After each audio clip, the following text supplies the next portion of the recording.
meus queridos e minhas queridas, Saulo Miquiles aqui para o segundo episódio do Doutor Startup Cast, o podcast em que a gente fala tudo sobre o mundo das startups, inovação, empreendedorismo digital. Seja bem-vindo, seja bem-vinda. Nós estamos aqui com o Diogo Lisita da Origem Motos. Beleza, Diogo? Obrigado. Beleza, Saulo, tudo bem? Obrigado pelo convite. Eu que agradeço, meu irmão, pela sua presença aqui. E, Diogo, cara, Doutor Startup Cast eu não apresento convidado. O convidado inicia fazendo um personal pitch. Então, cara, se apresenta aí. Você está acostumado a fazer pitch pra caramba da Origem, mas eu quero entender quem é você na tua visão. Se você quiser falar de time de futebol, de religião, de empreendedorismo, como que você se enxerga? Maravilha. Começou bem, porque essa pergunta é uma que eu nunca tinha ouvido. Fazer o personal pitch. Eu sou o Diogo Lisita. A minha formação é de engenharia. Eu estudei na Universidade de Brasília. Fiz um curso de engenharia de telecomunicações. Trabalhei um pouco com isso no começo da carreira. Então fui desenvolvedor, muito para sistema embarcado de baixo nível. Em 2017, eu junto com dois colegas da faculdade e outro do tempo de escola, o Pablo e o Felipe, a gente começou a Origem, que é uma startup que faz projeto e fabricação de motos elétricas. E aí eu tenho trabalhado lá desde então. Então, acho que é por aí. Né? Você é brasiliense? Não, eu nasci em Goiânia, mas sempre morei em Brasília, né? Então os meus pais já moravam aqui quando eles se conheceram e casaram e tal.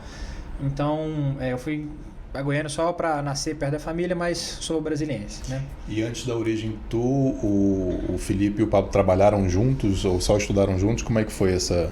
As duas coisas. Então eu estudei junto com o Felipe desde a época da escola. Literalmente a gente fez feira de ciência juntos lá na quarta série. E era no sistema elétrico com turbina para acender a luzinha lá da casinha de isopor lá dos bichinhos que eram os Lego. Então já tinha essa pegada na época. A gente foi amigo para fazer várias outras coisas. Então joguinho de computador, para joguinho de cartinha, essas coisas. Teve uma relação próxima durante o ensino médio. E aí na faculdade o Felipe foi fazer engenharia mecânica e o Pablo eu conheci no primeiro dia de aula lá. Então ele é da minha turma da faculdade, fez engenharia de rede junto comigo. E aí a história foi assim, eu estudei pra caramba a primeira prova de cálculo e não foi muito bem. E aí eu olhei pro lado e o cara tinha tirado 10, sabe? E aí tinha um camarada que tinha tirado 10, eu tinha estudado muito pra essa prova. Eu falei assim, meu irmão, vou colar nesse maluco aí, porque deve saber o que tá fazendo. E eu falei, pô, cara, quer ser meu amigo, sabe? Posso estudar com você na próxima prova? Sem interesse nenhum. Não, já falei logo, eu preciso de ajuda. Você, sei lá, tem alguma matéria que você tá indo mal que eu posso te ajudar? Sei lá. Aí o cara, não, junta aí, a gente estuda junto. Esse cara era o Pablo. Aí, desde então, a gente começou a estudar junto pra tudo quanto é prova que veio pela frente. E aí a relação foi indo pra outros lados também. Aí eu virei amigo dele, de verdade, não só pra estudar lá nas matérias, mas pra sair junto, pra... assumir o centro acadêmico junto, então eu junto com o Pablo, né, e mais uma galera, centro inclusive. Centro acadêmico? CA. CA, né? Vocês foram do CA? A gente foi do CA de redes. Que massa. A motivação original, claro, que era o Churredes, né, que era a festa. Famosa aí, na UNB. Ficou famosa, né, porque a gente fez, cresceu bastante. Mas aí depois você vê que o CA tem bem mais coisa interessante, quando você... Pelo menos no meu caso, eu aprendi que existia o conselho lá do departamento só depois que eu estava no CA. Eu aprendi que tinha as entidades base, não só o DCE, mas o CA, um monte de outras coisas, só depois que eu já estava no CA.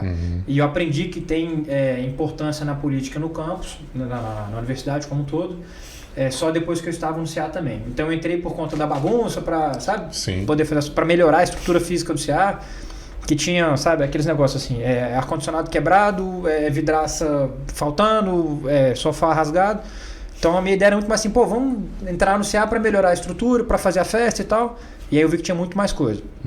Pablo, né, eu junto com o Pablo, junto com mais um monte de gente. Inclusive o Danilo, que trabalha com a gente hoje na Origem também, ele era o presidente do CA, então a gente participou da gestão dele, na verdade. Aí depois teve uma segunda gestão, aí ele saiu, aí ficamos eu, o Pablo, obviamente mais toda uma turma. Depois disso a gente fez intercâmbio junto com a República Tcheca. Então eu e o Pablo somos do mesmo programa de 2011. Por coincidência era o programa que o Felipe tinha ido em 2010, para a mesma universidade, mesmo alojamento, mesmo tudo. E aí a gente fez projeto de graduação juntos também. Então era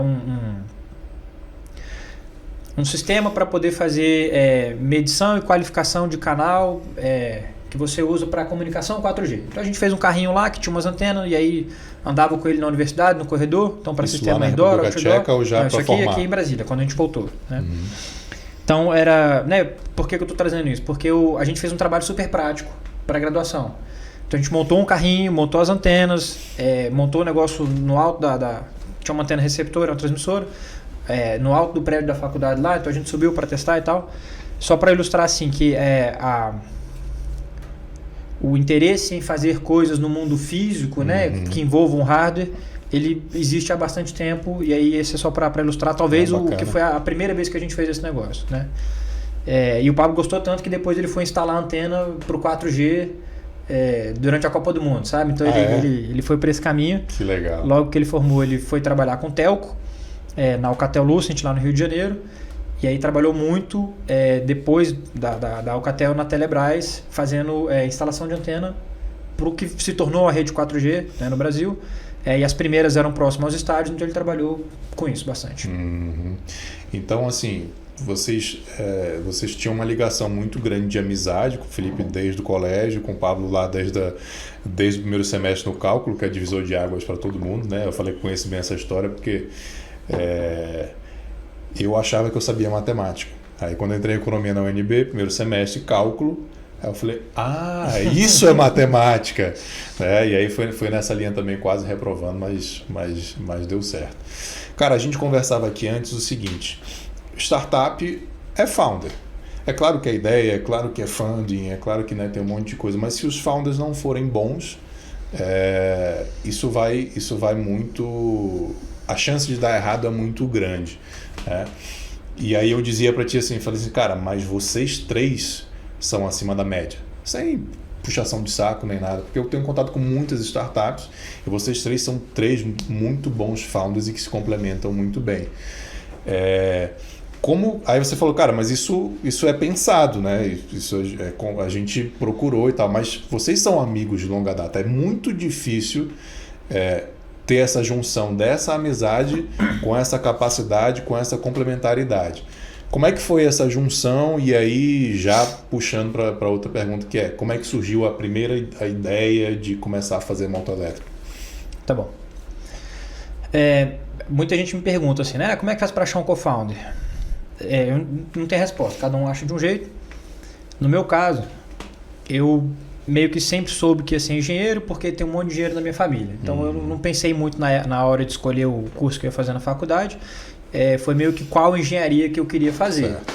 E aí fui aqui em Brasília e pronto, então, eu vou nessa aqui que é a mais moderna, na época que era de telecomunicações, né?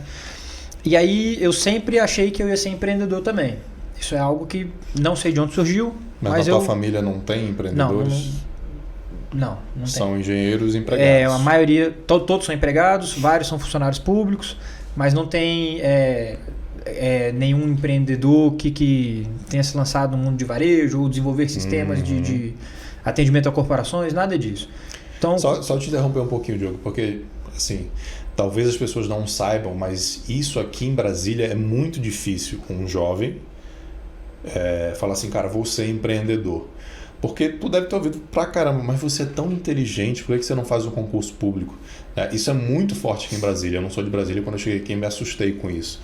Então, tirar essa pressão também não deve ter sido fácil, né? Na verdade, assim, foi com certeza... Teve alguns desafios, né, para poder romper essa barreira do concurso. Mas eu diria que para mim foi fácil no ponto que assim, a minha mãe falou algumas vezes, vai fazer o concurso e tal, várias vezes na verdade, e eu falei para ela que eu não queria e tal, mas ela insistiu, mas não de uma maneira que tornou difícil, sabe? Eu tinha que ficar convencendo ela e tal, no final ela se abriu e acabou concordando. Foi um pouco mais difícil quando surgiram os programas de trainee, aí na época eu me apliquei para alguns, né? Tinha alguns que eu achava interessantes porque... no meu ponto de vista na época, era um programa de trainee que te prepara, né, poderiam ajudar a me preparar a me tornar um empreendedor bom depois, né? Tem alguns que tem um sistema de rotação e tal, que na época achei que poderiam ser interessantes. E aí, no meio do caminho de alguns processos seletivos lá, teve alguns que eu estava lá em fase final de entrevista e tal, teve alguns que eu até recebi proposta, e aí eu decidi recusar, e aí, nessa hora minha mãe ficou bem brava, assim, né? Tipo, cara, como é que você vai recusar? Teve multinacional, teve banco, teve indústria gigante, global e tal. E as propostas de trainee já são boas, assim, né? Para um jovem, o salário já é razoável. Para mim, então, que eu nunca tinha ganhado dinheiro nenhum, né? Eu estava me dedicando pro centro acadêmico, pro intercâmbio, eu participei de uma organização de estudantes chamada IESEC, eu era monitor de disciplina, eu fazia trabalho voluntário, essas coisas todas, então eu não tinha salário nenhum durante a faculdade, nem de estágio, inclusive. Né, eu queria usar as outras coisas que a universidade oferecia. Então, nessa época, eu falei assim, e aí, Diogo, como é que tá lá o processo seletivo do banco tal, da empresa tal, da indústria tal lá que você tinha se aplicado? Falei, mãe, eu recebi uma proposta, mas eu recusei, declinei. Mas na parte do concurso, né, sendo bem conversado, explicado, passou bem, passou sem grandes problemas. Bom, então, de onde que veio, né? E como fazer para achar um co-founder, né? Tentar voltar para você estava falando que sempre soube que ia ser empreendedor, né? Mas eu nunca tive um plano muito claro, ou uma ideia muito clara. Não tinha muita certeza de nada, mas assim, cara, eu quero ser empreendedor. E aí eu comecei a me pressionar para me tornar um empreendedor. Não assim, vou fundar meu negócio agora, mas assim, cara, o que os empreendedores de sucesso têm, sabe? Quais são as qualidades que eles têm, o que significa ser um empreendedor de sucesso. Aí, então, isso já veio lá durante a faculdade, então por isso que eu fui para o centro acadêmico, por isso que eu fui fazer o intercâmbio, por isso que eu fui fazer essas coisas todas. E aí logo que eu formei, eu falei assim, eu preciso achar uma empresa que vai me dar know-how, né, ou experiência, para me tornar um empreendedor bom lá na frente. Aí ficou claro que eu estava procurando uma startup. E aí eu dei muita sorte de achar uma startup aqui em Brasília, que estava fazendo um negócio super complicado, super desafiador, que é maquininha para pagamento com cartão de crédito. Esse negócio é muito mais complicado do que parece. Isso há quantos anos? Em que ano foi isso? Isso foi em 2012. Logo que eu formei.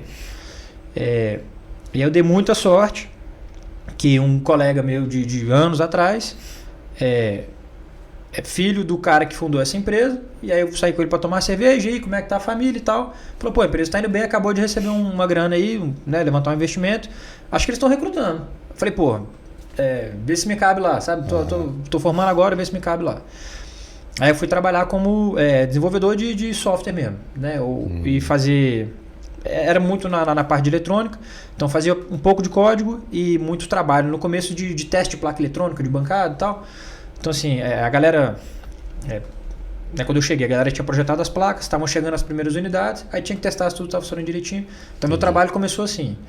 E aí lá eu falei, porra, aqui tem muita coisa para aprender. Porque aqui a galera está construindo a empresa toda, está construindo o modelo de negócio, a cadeia de suprimentos, os parceiros, os prestadores de serviço, está construindo a equipe, está construindo a cultura de desenvolvimento, a cultura de teste, a cultura de crescimento. Então, assim, aqui tem muita coisa para aprender. Então, foi sempre procurando um local e me colocar em situações em que eu pudesse aprender sobre como ser um empreendedor melhor. Então, por exemplo, eu nunca participei do Startup Weekend, Startup Farm, Startup, nada disso, mas eu assisti todos. Sim, então, entendi. Ou eu assistia do YouTube, ou eu via depois, ou ia lá na plateia e ficava assistindo o negócio. Acho que isso é uma dica básica para quem quer abrir uma startup, né, Diogo? Assim, cara, você quer abrir uma startup? Consome tudo que de conteúdo que tiver. Acho que isso se enfia no ecossistema. Se enfia no ecossistema, exatamente. Com certeza. E aí eu via muita gente que era brilhante tecnicamente ou que arrebentava na faculdade, pessoas que eu admirava, né? 2, 3, 5 anos mais velho que eu. Falei assim, cara, essa pessoa é super inteligente e tal, e o negócio não tá indo tão bem. O que será que falta? Eu ficava tentando, eu falava assim, pô, mas esse cara não aprendeu a vender. Ah, mas essa menina não aprendeu a fazer esse negócio ou aquele. Então eu ficava pensando assim, como será que resolve isso? Não dá para aprender tudo. Então, nessa época ficou para mim muito claro assim, tem que arranjar uma equipe para fundar, não dá para sair para fazer startup sozinho. E aí eu comecei a procurar pessoas para serem meus cofundadores já nessa época. Aí, nessa época, né? Então, em 2012, logo que eu comecei a trabalhar nessa startup de maquininha de cartão de crédito, por coincidência o Felipe foi trabalhar lá também. Então eu encontrava com ele fora né, fora do trabalho, e aí ele passou lá, tinha amigos em comum, como eu falei, né, o amigo da escola, que era amigo dele também, primo dele, na verdade. Então tinha muitos contatos em comum, e Brasília aquele lance de bem Brasília. pequenininho. Então, rapidamente, logo depois ele foi trabalhar lá também. Eu falei assim, pô, esse cara tem apetite para ser co-founder, né, parece que gosta do assunto, vou começar essa conversa com ele aqui, ver para onde vai. E como eu já tinha trabalhado com o Pablo várias vezes, né, durante a faculdade, intercâmbio, etc., me mantive muito próximo dele, mesmo quando ele estava morando no Rio de Janeiro. Então, toda vez que ele vinha a Brasília, a gente encontrava, tomava cerveja. E aí, quando ele veio para a Telebrás né, terminou a missão Copa do Mundo, vamos colocar assim, aí eu investi pesado para ele vir trabalhar com a gente também nessa empresa. Tá. E ele que tinha sido engenheiro de telecom mesmo, de montar antena, de subir em torre, a gente convenceu ele de vir fazer a parte de importação e suprimentos. Que ele não sabia nada do assunto, sacou? Sim. Eu já tive umas conversas com o Paulo muito interessantes sobre tributação, logística, trazer coisa da China, e ele sabe tudo, né? Ele sabe tudo, mas ele não sabia nada até ele entrar nessa missão. Eu falei para ele na época, né, o discurso foi assim, cara, isso aqui é uma das áreas mais importantes de qualquer indústria, porque você fica mais ou menos no meio do caminho entre desenvolvimento, execução, venda comercial, entre todas as coisas. E você tem que saber fazer avaliação técnica do negócio, relacionamento com o fornecedor, processo de importação e desembaraço, tem que ter relacionamento com o banco, tem que saber financiar. Então você está no meio do monte de coisa que é essencial. Isso aqui é uma oportunidade de aprender pra caramba. E aí ele reconheceu o valor rapidamente e entrou e estudou mais do que todo mundo e aprendeu mais do que todo mundo. E hoje, né, poucos anos depois, ele sabe tudo sobre o assunto. E o que ele não sabe, ele sabe para quem perguntar e como desenrolar qualquer coisa. Ele foi junto com o Felipe para a China em acho que 2015, eu acho, para exatamente aprofundar esse conhecimento todo e, claro, com a missão lá para a empresa de mover a nossa cadeia de fornecimento, a nossa cadeia de produção, na verdade, que na época acontecia lá na China, lá em Shenzhen, a gente moveu isso para o interior de São Paulo por conta de benefícios fiscais e estrutura de custo. Então, grande parte do aprendizado das coisas que a gente usa hoje na Origem, né, vou chamar de tecnologia de produção, né, vamos colocar assim, ela foi construída, ou começou a ser construída lá atrás, lá em 2015, durante essa oportunidade que a gente teve de atuar na indústria de maquininha de cartão de crédito, né? Então, essa ideia, né, essa história toda para falar o quê? Era muito claro para mim que eu queria ser empreendedor e que eu queria ter fundadores como o Pablo e como o Felipe.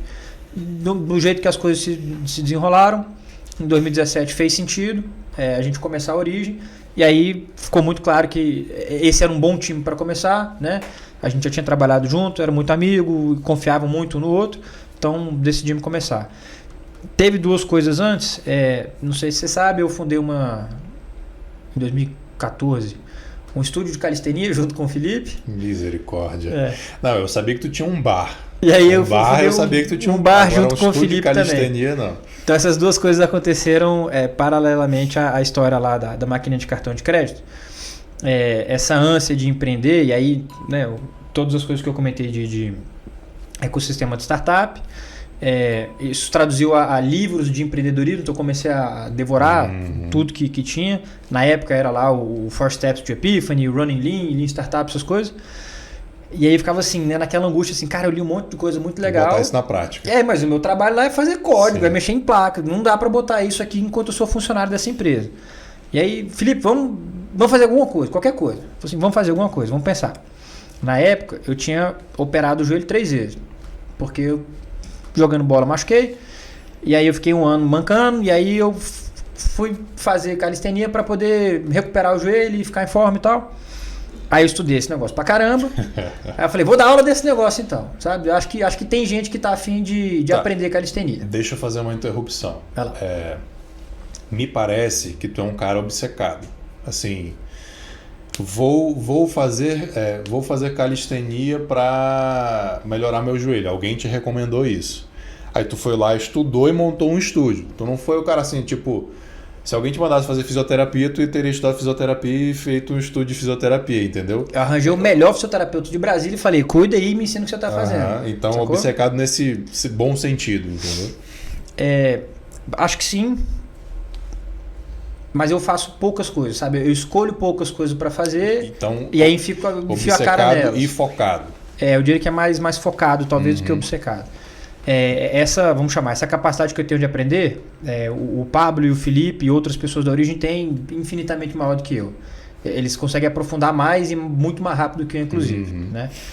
Talvez o que eu faça diferente é ficar mais tempo com o mesmo assunto. Então, a calistenia eu fiquei 1 ano aprendendo, para depois 6 meses maturando a ideia de talvez abrir um estúdio para alguém, para convencer o Felipe, convencer assim, né? Juntos a gente decidiu fazer. Na verdade, ele quem me convenceu no final das contas a assumir o risco, dele, sacou? então.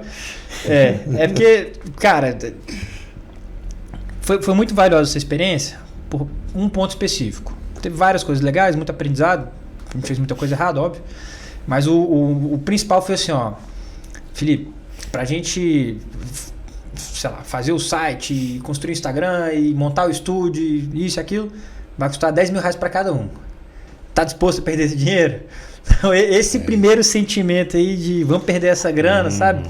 De botar o dinheiro no risco a primeira vez, que foi com certeza o maior valor lá do estúdio. A gente separou a grana, aí né, começamos interpretando os livros como se fossem manuais mesmo. Então assim, ó, os 4 passos para hipertrofia são 4 passos. Você começa, levanta o problema, entrevista a galera e tal, seguimos o negócio direitinho. Então é bem curioso, que assim... as maiores vantagens da calistenia, para quem não sabe, é fazer exercício com o peso do corpo, né? Então aquela galera que vai pro parque da cidade e aí pendura nas barras lá, faz flexão, essas coisas. Então basicamente é isso. E as coisas boas são, você pode fazer sozinho, né? Você não precisa de muito equipamento e você não precisa de professor e você faz ao ar livre. Então a gente juntou, né, esse livro que eu comentei, ou a metodologia de Lean Startup, com a metodologia do Oceano Azul, que é pegar a oferta de valor e dar um cavalo de pau nela, né? Então assim, ó, mas será que alguém está a fim de pagar para fazer esse negócio dentro do estúdio que tem um bebedouro, ar-condicionado e um professor lá dentro? Será que faz sentido isso? Vamos testar. Essa seria a tua... Eu esqueci como a estratégia azul chama, mas é inovação alguma coisa, não é só uma inovação. Sei lá. Né? Mas enfim. Bom, eu não vou lembrar o conceito agora, tem 10 anos que eu li o livro. Mas foi esse o chute que a gente queria investigar, né? Então a hipótese que a gente queria validar lá no Product Market Fit. Então, vamos ver, vamos arranjar, né, qual vai ser o teste que a gente vai fazer. Se 10 pessoas se matricularem para fazer aula com a gente no parque, pagando durante 3 meses, vai ser um plano de 3 meses para avaliar, a gente faz. E aí a gente avalia depois. Arranjamos 10 pessoas, as pessoas pagaram, as pessoas iam. Então a gente trabalhava como engenheiro de dia, aí 7 horas da noite ia lá e dava aula de calistenia. Aí durou 3 meses, aí foi bem na época que começou a chover, foi quando acabou o plano. E aí no final a gente entrevistou a galera. E aí, o que você achou? Gostou? Agora que tá chovendo, você pagaria para fazer aula no estúdio mesmo, coberto e tal, não sei o quê? Pagaria. Se eu abrir, você vai fazer, você vai se inscrever? Vou me inscrever. Então, tô assinando aqui, vamos ver mesmo. Aí a gente foi lá e montou o estúdio.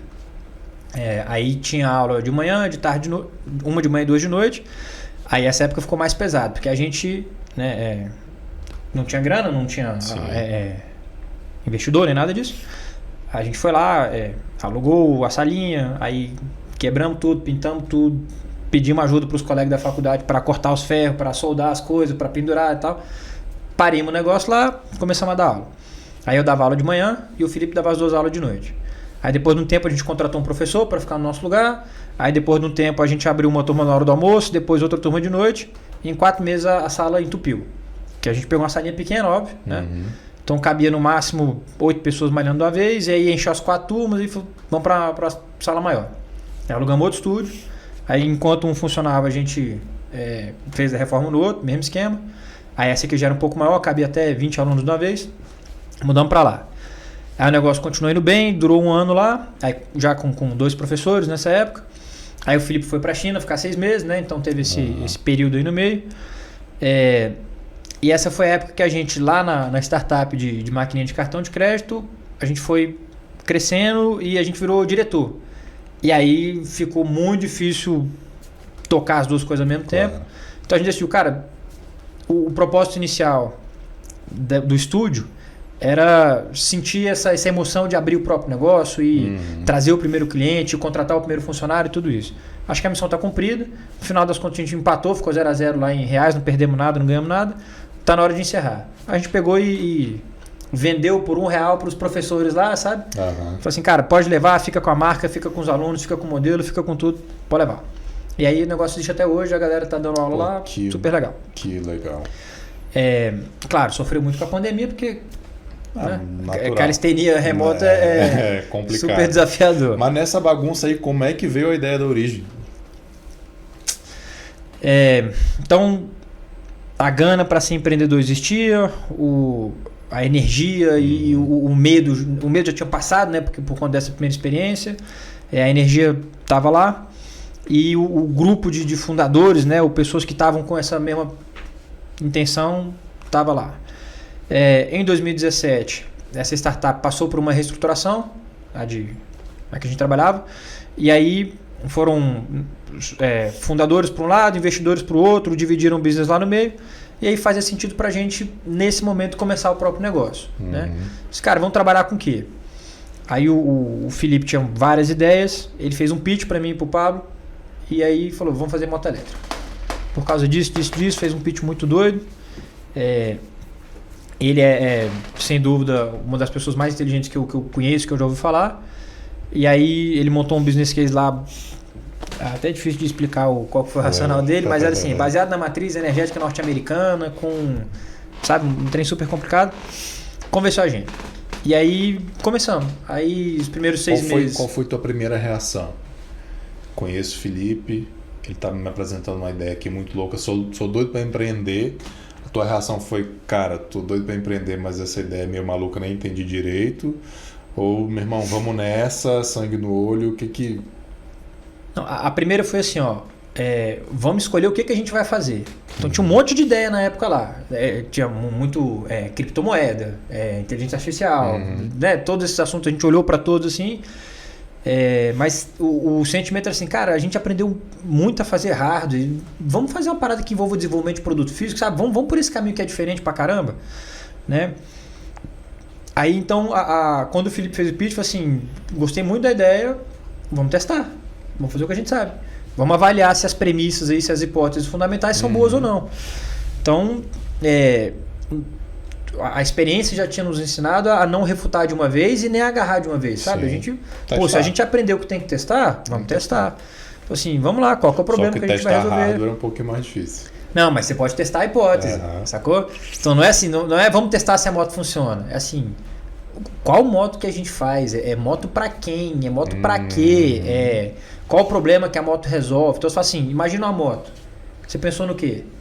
Tem Honda, tem Yamaha, tem Suzuki, tem Harley Davidson, tem moto pequena, moto grande, scooter, sabe? Então o que é moto elétrica? Né? Qual que é a moto elétrica que a gente vai fazer?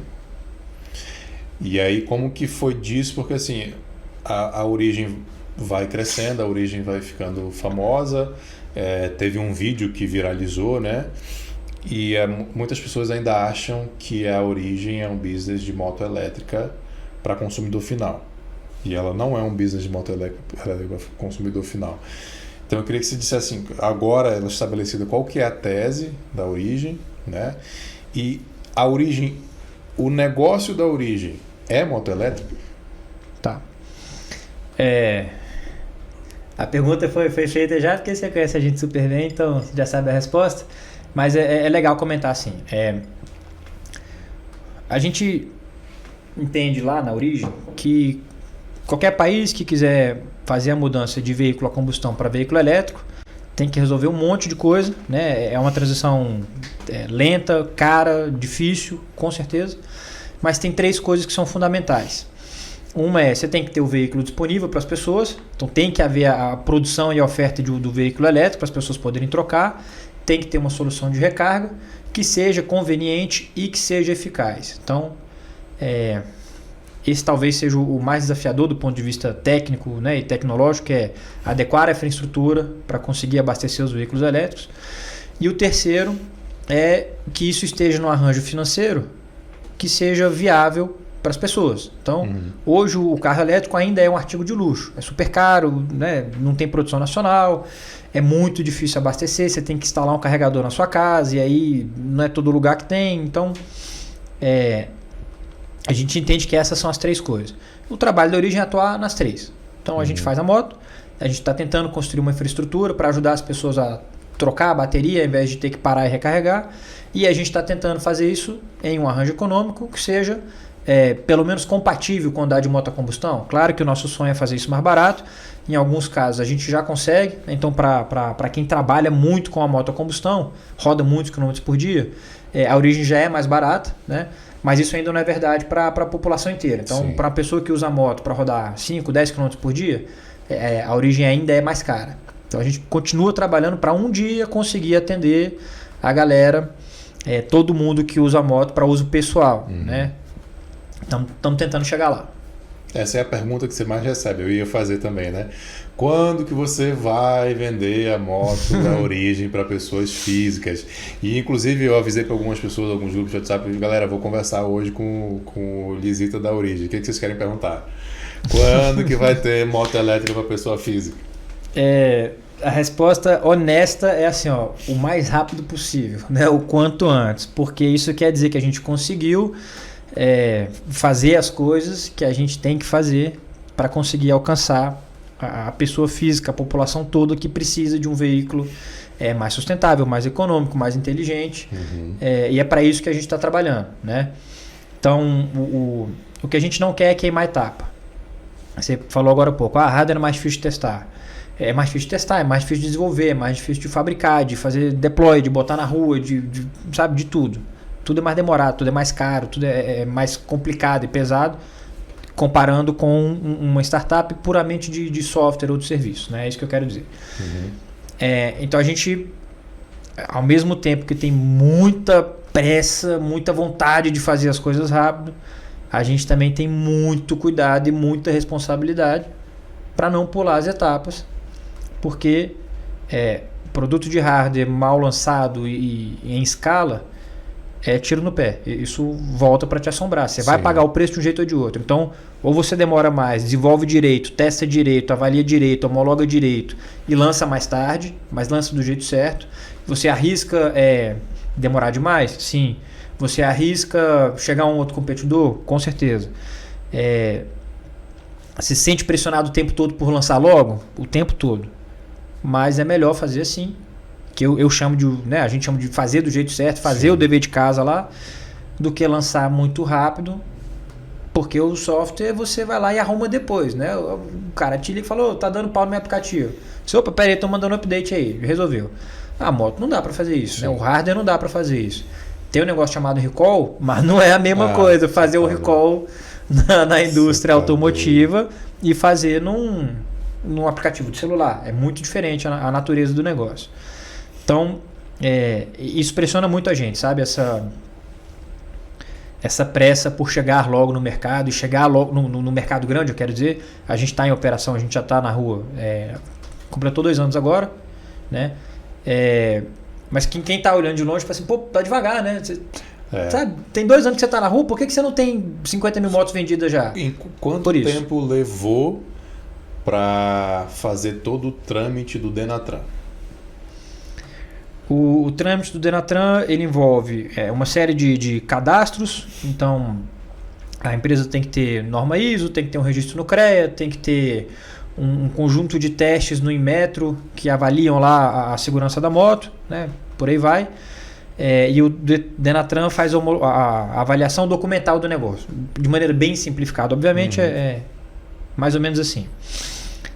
A gente teve uma surpresa muito ruim na época, porque o processo do Denatran historicamente demorava 1 mês. E a parte complicada era a parte dos ensaios do Inmetro, né?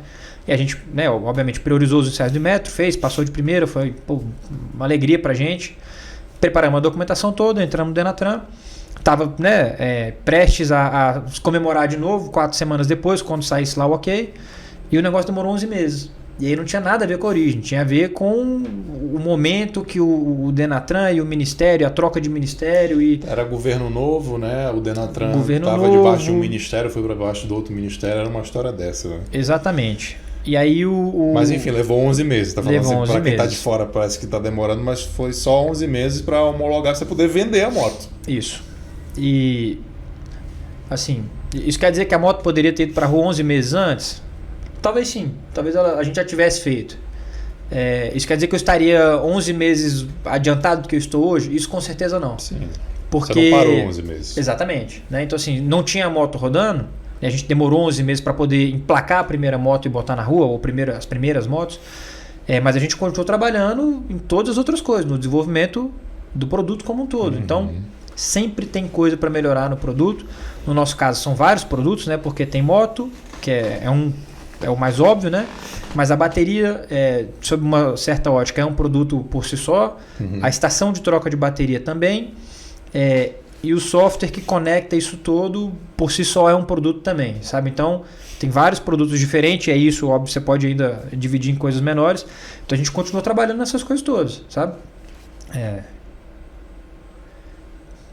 Então, né, resumindo, tem que continuar a gente tem que continuar nessa linha com muita velocidade, ao mesmo tempo com muita calma, sabe? Com muita responsabilidade. Testar e desenvolver as coisas para botar na rua e não andar para trás, sabe? Colocou na rua, isso aqui está pronto, pode continuar andando, pode continuar caminhando. Nessa linha, Diogo, bateria, software, o motor, a infraestrutura de bateria que vocês querem reconstruir, qual que é o diferencial da Origem que você enxerga? E o que é proprietário da Origem? É o motor, é a bateria? O maior diferencial na tua visão não é nem a tecnologia, é o modelo de negócio? Como que você enxerga isso?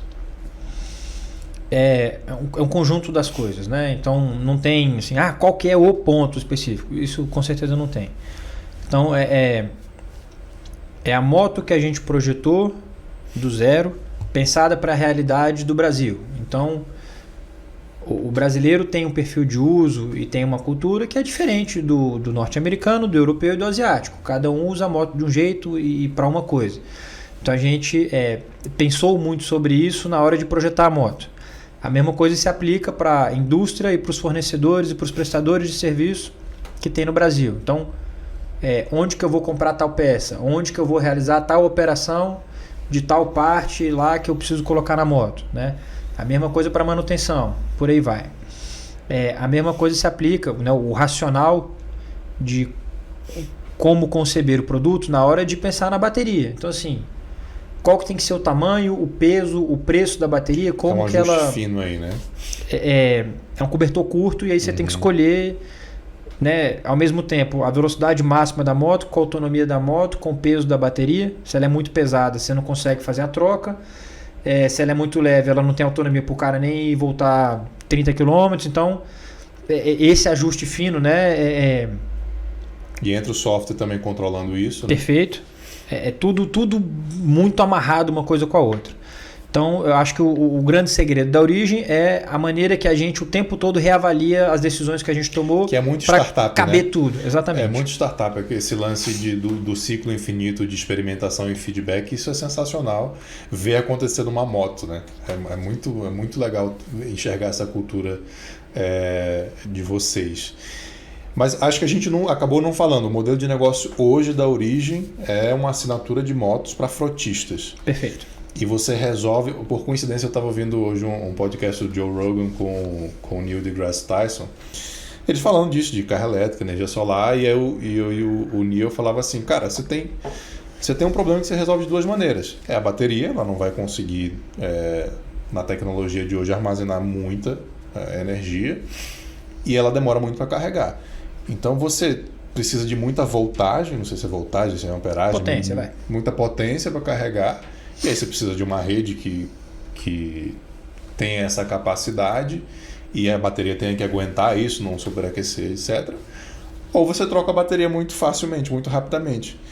E aí eu falei assim, cara, lembrei de vocês na hora, né? Explica como é que é esse sistema, como que vocês resolveram isso, então, esse problema do alcance, peso da bateria, capacidade, a quilometragem que a moto consegue rodar. Perfeito. Concordo com a visão dele, tanto é que essa foi a pergunta que a gente se fez lá atrás, né? Como que a gente vai recarregar as nossas motos? E aí, se você olha para o mercado que está bem mais consolidado, que é o de carro elétrico, né? E aí, obviamente, não dá para não falar da Tesla, eles estão construíram já a maior infraestrutura de carregadores do planeta. E aí, a primeira ideia é que dá assim, cara, bora distribuir carregador de moto elétrica por aí também. Só que aí, quando você vai entrar lá profundamente na avaliação, quando você vai estudar, não faz tanto sentido assim, e aí você acaba chegando na conclusão que para moto a troca de bateria é viável e parece fazer muito mais sentido.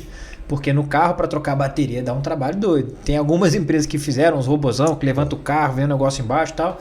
Tá Tem alguns exemplos que falharam de maneira catastrófica, inclusive. Tu tem bem noção famosos. mais ou menos quanto pesa a bateria de um Tesla, assim? Agora de cabeça eu não vou saber, não. Mais ou menos, assim. Só pra gente ter uma Vou noção. chutar Tipo, mal pra caramba, mas assim, metade do peso do carro. Tá? É relevante pra caramba. É relevante pra caramba. Não é um negócio que você vai conseguir tirar no braço e Sim. vai precisar de um macaco hidráulico no mínimo, com um carrinho e tal. Não vai ser trivial, não. Mas de cabeça eu não vou saber chutar. Não, tranquilo. Então, pra gente ficou muito claro lá no começo que a solução de troca de bateria seria um dos caminhos para viabilizar, né, a adoção de veículo elétrico. Não é Muita gente me pergunta assim, com que vocês competem, né? Como é que é isso, tal? A bicicleta elétrica compete com a moto elétrica? Assim, depende de como você olha. Então, eu não tenho nenhuma dúvida de que a mobilidade sempre foi, e vai continuar sendo multimodal. Então tem coisa Sim. que você faz de caminhão, tem coisa que você faz de carro, tem coisa que faz de bicicleta, de patinete, de ônibus e por aí vai. Isso vai continuar acontecendo. E a mesma coisa para energia e para a maneira como você vai abastecer esses veículos. Então, bem grosseiramente, hoje você tem carro que anda com gasolina, com etanol, com diesel e com gás, né? Para veículos elétricos, você vai ter alguns que vão ser carregador rápido, outros que vão ser troca de bateria e outros que vão ser outras maneiras que a gente vai ver por aí ainda, sabe? Então, com certeza isso vai continuar evoluindo e se tornando cada vez mais heterogêneo, né? Ou maneiras diferentes de resolver o problema. Então, a nossa decisão foi, vamos construir uma rede de estações de troca de bateria para que seja super rápido, super conveniente um cliente da origem, né? Um piloto com uma moto da origem, passar lá, trocar a bateria rapidinho. Então, em menos de um minuto, isso já é verdade hoje, a pessoa consegue tirar a bateria da moto, colocar na estação de troca, pegar uma nova, né, recarregada na estação e seguir viagem de novo. E foi esse o caminho que a gente viu, que a gente começou a fazer. Desde o ano passado a gente já tem estação de troca na rua. Então, a primeira do Brasil, ou da América na verdade, foi instalada em maio, aqui em Brasília. E aí agora a gente está crescendo a rede. A ideia é chegar nesse ano com pelo menos 1.000 baterias adicionais, né, baterias espalhadas em estações de troca aqui no Distrito Federal. Isso é sensacional. Eu vou botar o link desse vídeo da pessoa trocando a bateria, vou botar aqui na descrição do YouTube. Aproveitar esse intervalo também para pedir para vocês curtirem o vídeo, comentarem, compartilharem, se inscreverem no canal. A gente tem que fazer o jabá. Mas assim, esse vídeo é um vídeo real da origem, né? De uma pessoa numa moto da origem. Ela chega num posto de gasolina, ela para a moto dela, a portinha da moto abre, ela pega com uma mão só, com um braço só. Quantos quilos tem a bateria? Em torno de 10 quilos. 10 quilos, ela puxa. Na estação de troca de bateria, abre uma caixa, ela bota a bateria que ela usou, essa porta fecha e abre uma outra com uma bateria carregada. Isso por si só já é sensacional, mas para quem está atento no vídeo, eu vi várias vezes, tem duas observações. O preço da gasolina que aparece na placa, que acho que estava 5,60 e alguma coisa na época, que é caríssimo. E o outro ponto em todo esse trajeto tem um cara abastecendo um carro, a moto chega e sai, esse cara ainda está abastecendo o carro. Ele está pagando uma gasolina caríssima e ele demora mais para abastecer o carro dele do que uma troca de bateria da moto elétrica da origem, que é um negócio incrível, que em tese seria um dos grandes problemas do veículo elétrico, essa demora para recarregar. Vocês resolveram isso, estão resolvendo isso de uma maneira sensacional. Então vou botar o vídeo aqui na descrição do YouTube para a turma ver. Cara, você falou na Tesla, eu ia fazer essa comparação também, não tem como. Pergunta cretina, vocês são a Tesla do Brasil, o quanto que tem de parecido e o quanto que não tem nada a ver, Origem e Tesla? Bom, a gente com certeza não é a Tesla do Brasil, tá? Eu acho que nunca vai ter uma Tesla do Brasil, porque a Tesla é muito única, é muito singular, é um negócio completamente fora de série. E o nível de verticalização deles é muito brutal. Então, assim, a Origin verticalizou um monte de coisa, né? Ou quase todas as coisas que a gente faz. Eles também, só que eles fazem muito mais coisa. Então, o cara projeta a célula da bateria. Ele está na fronteira do conhecimento lá, para AI, para direção autônoma, para... Sabe? A gente repensou como fazer a motocicleta do zero. Ele repensou como fazer a indústria automotiva do zero. É bem mais agressivo, é bem mais ambicioso, é bem mais difícil, é outra parada, sabe? Então, assim, com certeza a gente não é a Tesla do Brasil, não vai existir uma Tesla do Brasil, porque só existe uma Tesla, porque só se faz isso uma vez, sabe? Você só refaz a indústria inteira uma vez só. Então, os caras estão refazendo tudo. Eles estão no meio do caminho ainda, então eles soltam lá o nosso Grand Master Plan é esse aqui, fase 1. Aí eles terminaram a fase 1. Agora eles falaram, a fase 2 agora é essa. A gente termina ela quando tiver todos os carros andando sozinho, né? Sem um motorista conduzindo o veículo. Então, eles vão chegar lá. E a nossa ambição, apesar de ser grande, não é nesse caminho também, sabe? É outra parada. Mas sim, a gente, claro, é muito... como fala, a gente admira muito o que a Tesla faz e presta muita atenção no que ela faz, não para tentar emular ou copiar, isso de jeito nenhum, mas para ver assim, qual é o aprendizado que essa galera está tendo lá, qual é a fronteira de conhecimento que eles já romperam, qual a decisão de projeto que eles tomaram, que de alguma maneira eu posso transportar para a minha realidade aqui. Não para copiar, mas para tentar aprender com o conhecimento dos outros. Fora isso, eles estão nos Estados Unidos, que é um ambiente empreendedor muito mais pró-empreendedor, tem uma infraestrutura de estrada, de posto de gasolina, etc., que nem se compara com o Brasil, mas na minha humilde visão aqui, a principal diferença é que o Elon Musk espirra no Twitter, ele arrecada 100 milhões de dólares, né? Ele digita o nome esquisito lá do filho dele ou ele fala assim, vou lançar um caminhão daqui a 3 anos, quem quer comprar? Para comprar tem que depositar 100 mil dólares aqui. Te entrego daqui a 3 anos. Ele atrasa a entrega, mas e isso esgota em 30 minutos. Né? O cara faz sold out de prancha de surf, lança-chamas, tijolo, boné. O cara é bom de serviço. Mas, de novo, isso não é por acaso, porque ele não veio de berço de ouro, ele não é herdeiro, ele é sul-africano, ralou, estudou, vendeu a primeira empresa, ralou, estudou, vendeu a segunda e tal. Ele é um cara que, ao invés de virar investidor, como é o caminho dourado dos empreendedores, via de regra, fazer um exit, né, vender a startup e depois virar investidor. E como ele virou a turma do PayPal? Uma galera fez isso, o próprio Peter Thiel lá fez isso. Mas ele escolheu ir por um caminho diferente e continuar empreendendo, continuar se arriscando. E o bicho toma uns riscos de uns tamanhos que, rapaz, o apetite dele é algo... Não sei com o que comparar. Então ele se colocou nessa situação de falar no Twitter e as pessoas prestaram atenção, né? Ele construiu isso aí é mérito dele, né? Ele construiu isso, Cara, antes de a gente falar de grana, de captação, já que a gente está falando de como ele consegue captar grana, nessa trajetória aí, quantas vezes, se é que você tem esse número, quantas vezes veio na minha cabeça aquele pensamento assim, por que eu fui inventar de fazer isso? Onde que eu estava na cabeça que eu fui... porque eu acho que assim,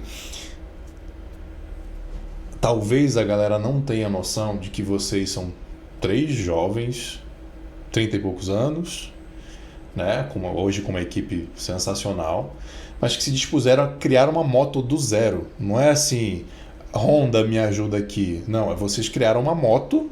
Se fosse uma moto a combustão já seria difícil o suficiente, né? Mas uma moto elétrica do zero e vocês... O background de vocês era fazer maquininha de cartão de crédito e o outro era instalar antena 4G em poste, né? Vocês estudaram pra caramba, têm um conhecimento sensacional, mas vocês entraram numa roubada, entre aspas, numa furada grande, né? Assim, era uma missão muito difícil, muito difícil. Já passou muito esse pensamento na tua cabeça? O arrependimento com certeza nunca passou, então eu nunca senti assim, puta, que cagada, devia ter feito outra coisa. Devia ter ouvido mamãe. Isso aí com certeza nunca passou. O sentimento de assim, não vai dar certo, pra mim nunca aconteceu. o que acontece o tempo todo é assim, ó, não vai dar certo daquele jeito que eu tinha pensado, vou ter que ajustar o plano. Isso aí toda hora, mas a vida do empreendedor é essa. Então, o sentimento de, rapaz, isso aqui tá doendo muito mais do que eu achei que iria doer, várias vezes, isso com certeza. E tem um ponto muito importante nessa pergunta que é assim, a dor e a dúvida, ela não é só do empreendedor, ela é da família do empreendedor, Sim. Então da mãe, da mulher, do marido, do filho, do tio, do amigo, todo mundo. Então essa apreensão e esse nervosismo, eles te cercam de tudo quanto é lugar, sabe? E você começa a crescer, começa a ter funcionário, começa a ter famílias que dependem de você, né? Sim. E aí quando os seus amigos, né, você vai pro bar descansar, aí a pessoa quer falar assim, e aí, como é que tá lá? Pô, você vai lá para não trabalhar e você tem que falar do trabalho, como é que tá aí na empresa e tal? E aí tem um monte de gente que tenta ajudar e acaba atrapalhando e acaba te colocando mais pressão e mais ansiedade, mais coisa. Então isso certamente é uma dor bem relevante, né, que você tem que prestar atenção nela para resolver e para não sucumbir para essa pressão toda que você sente sendo empreendedor. Mas o sentimento de arrependimento ou de fiz a parada errada, ele nunca veio, né? Agora o que veio é assim, qualquer pessoa que vier me perguntar sobre fazer uma startup de hardware no Brasil, a minha sugestão é não faça, sabe? Ela é muito mais por esse caminho. É de tentar alertar para as outras pessoas qual que é o tamanho do buraco, o tamanho da dificuldade que ela vai ter que enfrentar. Então não é, deixa eu melhorar, não faça, é assim, ó. Saiba muito bem o assim, que você está fazendo. Senta aqui. Vamos deixa eu te contar um pouquinho das dificuldades aqui e tal. Então, E tem muito glamour no mundo das startups, né, Diogo? Nos casos de sucesso, com certeza. Mas a gente só vê os casos de sucesso. Exatamente. É o que sai no jornal, é o que sai na mídia, vocês passaram agora por isso, né? Fizeram uma captação de 100 milhões de reais. Cara, 100 milhões de reais é muita grana, né? É muita grana. Mas pouco tempo antes, vocês não estavam com 100 milhões de reais, vocês estavam para quebrar, não foi isso? Eu acho que, assim, qualquer startup o tempo todo está para quebrar, né? Então, assim, se ela tiver com folga, tem alguma coisa esquisita. Então, assim como todas as startups, a gente estava, desde que a gente nasceu, o tempo todo, assim, há um conjunto de decisões de ruim e de quebrar. Isso é verdade sempre. O tal do runway, só para a turma entender, né? Quantos vocês tinham de pista de runway? Quantos meses? Muito menos do que eu gostaria. Muito menos do que estava no plano ideal. Muito menos. Sempre apertado o tempo todo. Sempre com pressa para fazer logo. E tal. Você chegou a pensar em demitir gente? É obrigação do empreendedor fazer essa conta o tempo todo. Assim, não de demitir, mas assim, como que eu faço para gastar menos dinheiro? Como que eu faço para ganhar mais dinheiro? Isso tem que estar na cabeça o tempo todo. Então, a avaliação assim, preciso demitir alguém? Claro, ela acontece o tempo todo. Agora, a gente teve a sorte, vamos colocar assim, de conseguir montar uma equipe tão boa, que a gente não precisou demitir ninguém. A gente falou assim, cara, não. Essa que é a equipe que a gente precisa para poder romper esse momento difícil.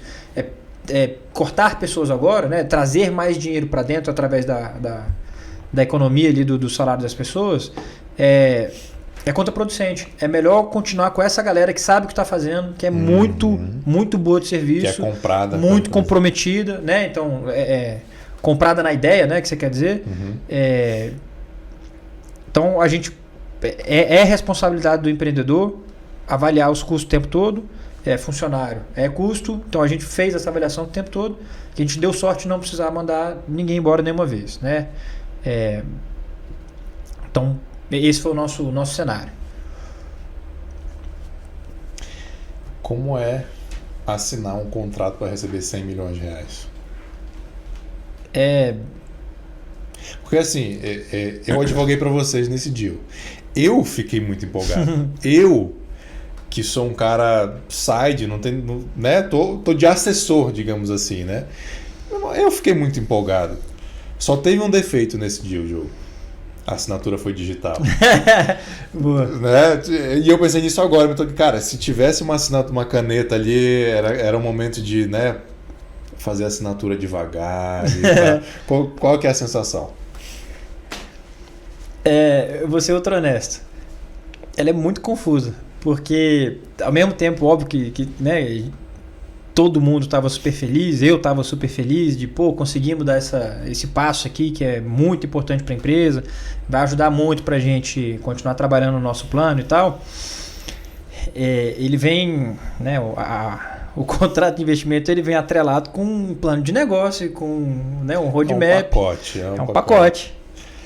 E aí eu lembro que você contou a quantidade de papel da documentação, quantas folhas que era. Tinha mais de 400 páginas o contrato com os anexos todos e tal.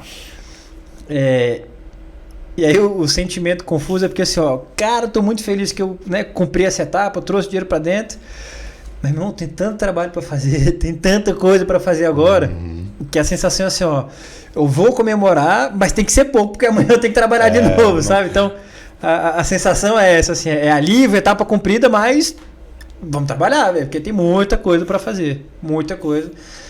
E a missão só aumenta, né? Então, quanto mais sucesso, se é que dá para chamar assim, a empresa vai tendo, quanto mais aumenta a capacidade dela de impactar a vida das pessoas, dos clientes, dos parceiros, dos fornecedores, de todo mundo, maior é a responsabilidade dela também. Então, eu nem diria que a pressão aumenta, mas o sentimento de caramba, eu preciso performar, claro. Eu acho que ele cresce junto com o impacto da empresa também, sabe? Assim, tem mais grana agora para poder gastar, mas isso quer dizer que tem mais gente apostando nisso aqui e que precisa que a empresa dê certo. Então, E fiscalizando o trabalho de vocês, né? Fiscalizando assim, né? Mais de olho, perguntando, conselho, demonstração financeira. Né? No total, quantas rodadas foram de funding e quanto foi de captação no total até essa rodada? Anjo, Friends and Family, né? Amigos e familiares, captação pública com a SM Investimentos, crowdfunding, né? Crowdfunding, ou crowd equity, né, no caso. Equity crowdfunding. Uma rodada com um VC, um fundo de venture capital, que é um investidor institucional em startups, que é a Barney, lá de São Paulo. E aí, série A, com a gente acabou chamando de bridge, que a gente, enquanto estava se preparando para fazer a série A, acabou tendo um investimento intermediário ali. A gente chama de bridge, mas dá para botar no mesmo bolo. Então, pelo menos 5 rodadas de captação. E total de grana, quanto, mais ou menos? 100 milhões mais 6, vai. 106 milhões. 106 milhões. São quantas pessoas investindo na Origem? Se considerar a galera do crowd, tem mais de 100 pessoas investindo na Origem, né? Se considerar todos os investidores lá do crowd, né? Só para simplificar a conta, como um sindicato de investimento, então como uma pessoa jurídica, a gente tem... Aí de novo, o nosso Friends and Family acabou sendo um grupo muito grande também. Então a gente tem mais ou menos 40 pessoas que investiram na segunda rodada lá. Então assim, um investidor anjo, 40 Friends and Family, um sindicato de investimento com mais de 100 pessoas atrás, aí depois um investidor institucional, né, que foi a Barney, e agora na série A, um grupo de investidores institucionais. Aí então, é tipo um club deal, tem 5 ou 6 investidores lá, vamos colocar assim. 150 pessoas, entre pessoas físicas e jurídicas, assim, grosso modo, que estão ali contando com o sucesso da Origem, né? Uns fiscalizando, porque tem que fiscalizar fundo e tal, board, etc. É claro que a tua responsabilidade aumenta muito mais, a pressão deve aumentar. Então, eu entendo como, quando tu diz que é assim, cara, uma sensação confusa assinar esse contrato, né? Muito alegre, claro. Isso só para deixar que assim, lógico. Vem a alegria, lógico, mas vem a responsabilidade junto, sabe? Claro. Então, tipo os dois bonequinhos assim, ó. Mas eu sou péssimo de super-herói, mas acho que é o tio do Homem-Aranha, o favor do Homem-Aranha. Por aí. Com grandes poderes vem grande responsabilidade, né? Tem essa história. Teria como fazer isso sem Venture Capital? No nosso caso, não. A Origem? Não. Deixa eu mudar. Para mim, a realidade não seria possível. Se eu fosse herdeiro ou tivesse dinheiro guardado de outro cenário, daria para fazer um bootstrap? Talvez. Se você considerar que... Bootstrapping, só para a galera saber, bootstrapping é usar o próprio dinheiro, recurso seu, da sua família, para custear a startup. Então, crescer sem dinheiro de investidor, crescer com dinheiro do cliente, né? Vamos colocar assim. dependendo do cenário, daria para não ir pelo caminho do Venture Capital e ir para o caminho da economia real. Então, assim, ao invés de eu procurar dinheiro com um fundo, ir direto em uma empresa que já é consolidada no mercado e pegar dinheiro dela, por exemplo, para poder crescer. Então, sem investimento, com certeza não. Com investimento de VC, né, de Venture Capital, provavelmente é o caminho com a maior chance de sucesso. Sem os dois, é impossível. Não dá. Nem o Elon Musk fez. A diferença que a gente falou é que ele tem uma facilidade, por ser o Elon Musk, de fazer essa captação. E ele já saiu com o dinheirão do bolso dele na frente lá também, que ajuda muito também. O quão difícil é fazer fundraising? Muito mais difícil do que parece. Especialmente difícil se você não se preparou para fazer isso do jeito certo. Então, se voltar com o começo da história. Lá atrás eu estava me preparando para ser tentando me preparar para ser um bom fundador, um bom empreendedor. Eu não tinha a menor ideia do quanto era importante saber captar dinheiro. Então, essa foi uma parte, vou chamar da minha formação, que eu negligenciei. Se eu soubesse o quão importante, o quão difícil a parte de captação de investimento, eu teria tomado algumas decisões muito diferentes lá antes de abrir a Origem. Então, eu teria tentado me aproximar das instituições que participam do ecossistema de Venture Capital. Então, eu entrei muito no ecossistema de empreendedorismo, né, das startups em si, e nada no ecossistema financeiro, da grana. Então, eu teria feito mais coisas nesse sentido. Um networking, uma presença, eventos... Um estágio num banco de investimento, um MBA ou qualquer coisa fora para poder gerar o networking que abre as portas do Venture Capital. Isso a gente acabou não falando, né?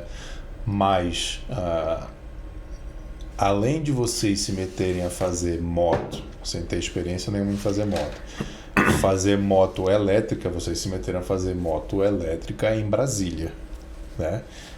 Onde tem essa mais dificuldade do que se estivesse em São Paulo. São Paulo vai ter mais fornecedor, vai ter mais logística, vai ter mais grana disponível, né? Então ainda teve essa dificuldade. Depois que saiu a notícia, teve muito aquele "Oi, sumida, como você tá?" Continua tendo muito até hoje. Só para explicar, né?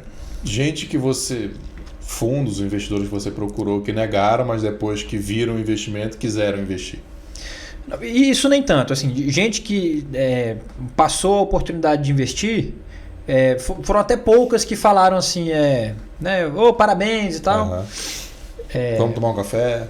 Isso aí bem pouco, na verdade. Muita gente deu parabéns, né, claro, muito bem intencionado, isso eu acho justo, normal, claro, natural. Mas o tanto de banco que antes eu não passava nem na porta e agora fala assim, opa, vamos aqui avaliar como é que você está aí, como é que eu posso te ajudar. Isso aí explodiu, com certeza. O teu score mudou rapidamente. Rapaz, né? É outra coisa agora. O tanto de gente, não, vem cá, vamos fazer uma avaliação aqui, vamos fazer um negócio aqui, deixa eu te financiar e tal. Aí tem um monte, sabe? Outras startups querendo me oferecer produto, serviço e coisa. Assim, meu LinkedIn, que era um lugar para eu procurar investidor, agora virou um lugar para eu bloquear spam. Porque o tanto de gente que me manda convite fala assim, oi, tudo bem? Quer comprar o meu serviço? Bicho, não. Quem é você? Se eu quiser comprar o seu serviço, eu entro no seu site e eu clico lá, quero comprar o seu serviço, sacou? Agora, não quero ser seu amigo do LinkedIn. Eu não quero ser arrogante não, mas é porque é chato pra caramba. Incomoda muito esse negócio, sabe? Era para ser uma rede profissional e virou outra rede de spam. Mais um lugar para você ser bombardeado com spam e com propaganda de novo. Então, isso tem sido bem chato. Mas vai passar rápido. O que vocês vão fazer com 100 milhões de reais? Fabricar moto pra caramba. Em Brasília? Basicamente é isso. Não, a fábrica não vai ser mais em Brasília, né? Então as motos que a gente fabricou até hoje foram feitas em Brasília. Foram quantas em Brasília? A gente fez 60 motos, mais ou menos. O racional é o seguinte, existe um conjunto de benefícios fiscais, né? Então isenções, reduções de alíquota, de imposto, de coisa e tal, para quem fabrica as motos lá na Zona Franca de Manaus. Por isso que toda a indústria de motos do Brasil está concentrada lá, né, há anos.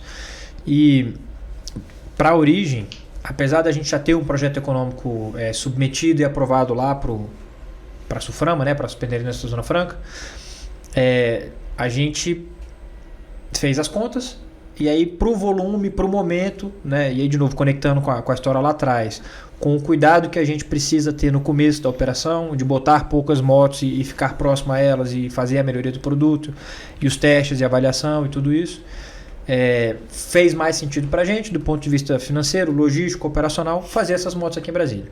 Agora que as motos estão há 2 anos rodando, melhoraram significativamente, passou a versão alfa, beta, 1, 2, 3, 4, 5, sei lá, a quantidade de rodadas de melhoria que a gente fez nos diferentes componentes da moto lá, e da bateria, da estação e tal. Então agora a gente está pronto para ir para a fabricação em alto volume.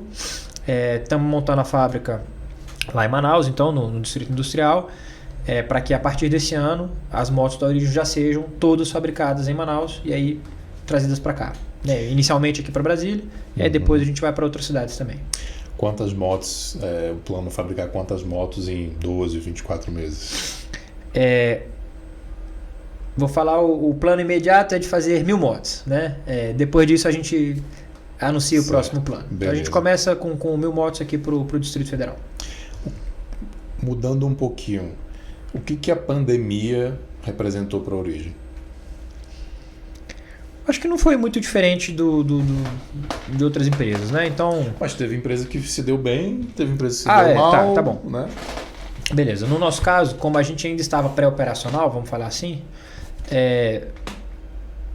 doeu pouco. Deixa eu corrigir um pouco. Porque a nossa primeira moto foi para a rua em janeiro de 2020. Né? Então a gente já tinha cliente rodando com moto, cliente pagando e tal. Então...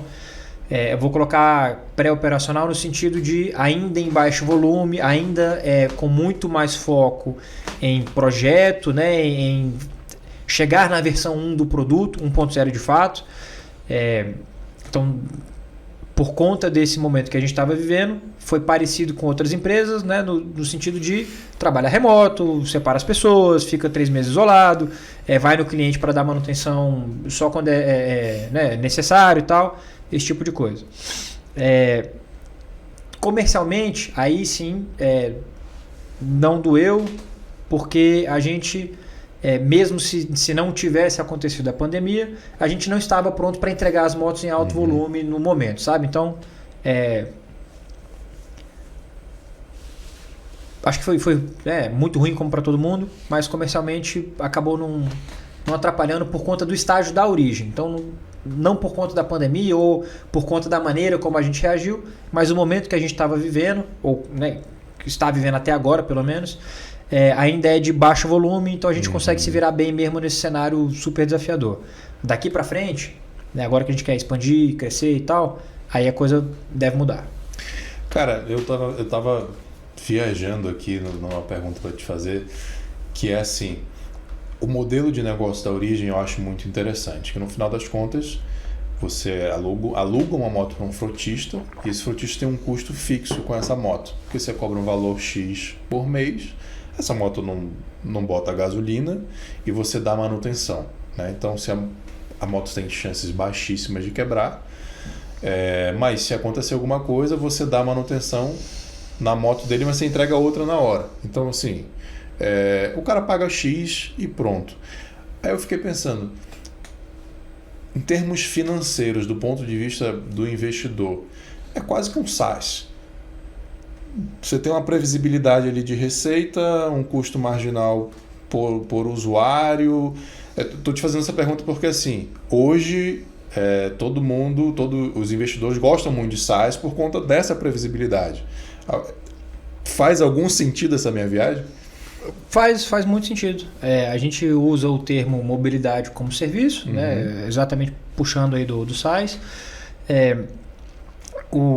Talvez a nossa maior contribuição, no fim das contas, seja conseguir transformar a dificuldade que para um frotista cuidar de uma moto a combustão, porque ele tem que comprar, depois emplacar, depois instalar o rastreador, e é uma empresa terceirizada que faz isso. E aí tem que contratar um seguro, e para a moto é particularmente difícil. E aí, para cada cidade que esse frotista tem operação, só para deixar claro, frotista é qualquer empresa que tenha motos lá no seu dia a dia de trabalho. Coca-Cola para entregar Coca-Cola para vender a Coca-Cola, né? O iFood e tal. O iFood não, porque tem o piloto é dono da moto lá, mas qualquer empresa que tenha moto lá, que você vê a empresa com adesivo, é o caso que a gente está descrevendo. E aí a Coca-Cola, que tem moto em tudo quanto é cidade do Brasil, para cada cidade que ela tem operação, ela tem que cadastrar um posto de gasolina como fornecedor, tem que cadastrar uma oficina de manutenção como fornecedor, né, prestador de serviço.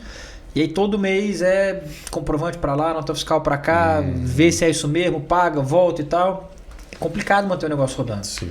Toda vez que o preço da gasolina sobe, o seu custo mensal sobe. Tem uma imprevisibilidade muito grande aí. Então ele é variável e volátil. Então mexeu o preço da gasolina, mexe isso aqui. Mexeu o preço da troca de óleo, você vai pagar mais caro esse mês. O piloto ficou doente e não rodou esse mês, você vai pagar menos. Então ele varia para lá e para cá conforme você usa e quebra e vai e tal. E aí você tem que comprar a moto a cada 2, 3, 5 anos para trocar. É difícil pra caramba manter o negócio rodando. Então a nossa contribuição, que a gente está chamando de mobilidade como serviço, é assim, ó, esquece todos esses problemas, você liga aqui para a Origem, fala quantas motos que você quer e a gente te entrega aí. Você escolhe a cor e pronto.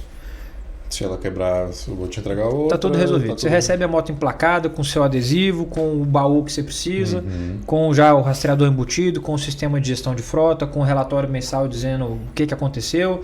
A manutenção é por nossa conta, a gente liga para o piloto para agendar.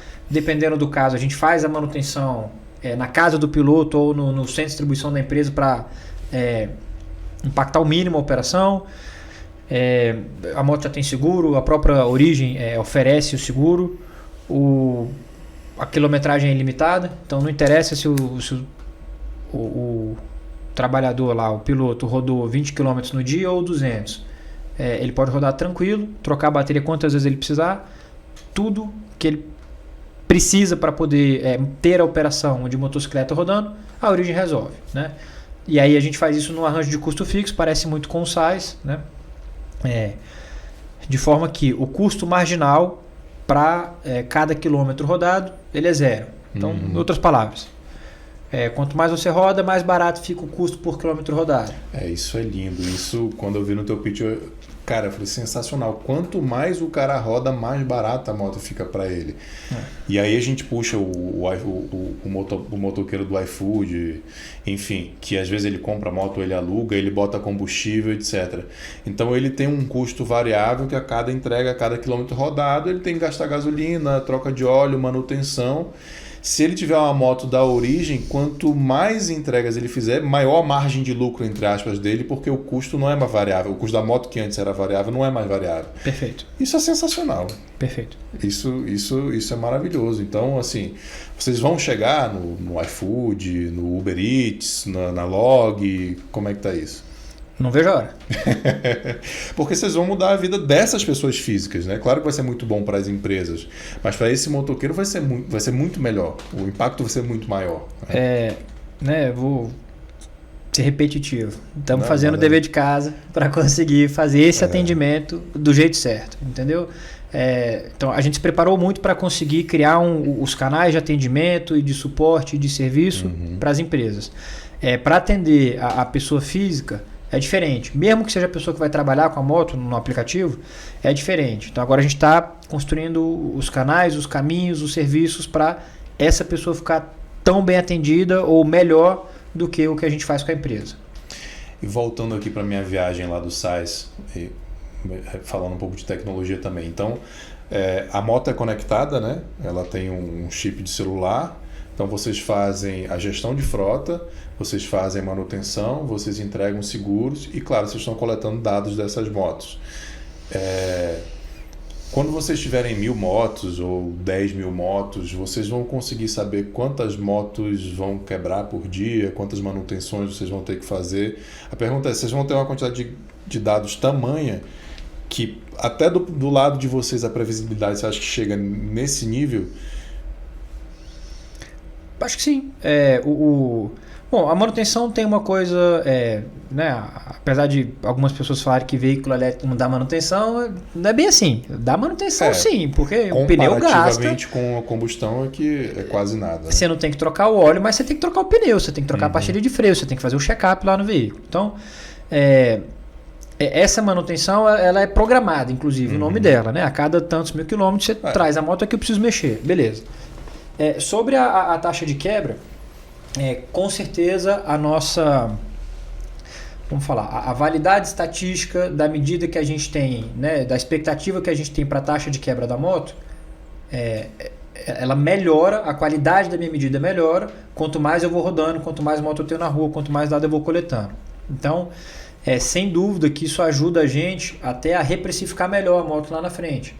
Então, cara, se a moto estiver quebrando menos do que a gente previu, e a gente mediu isso em campo lá e o comportamento é esse, dá para baixar o preço da moto.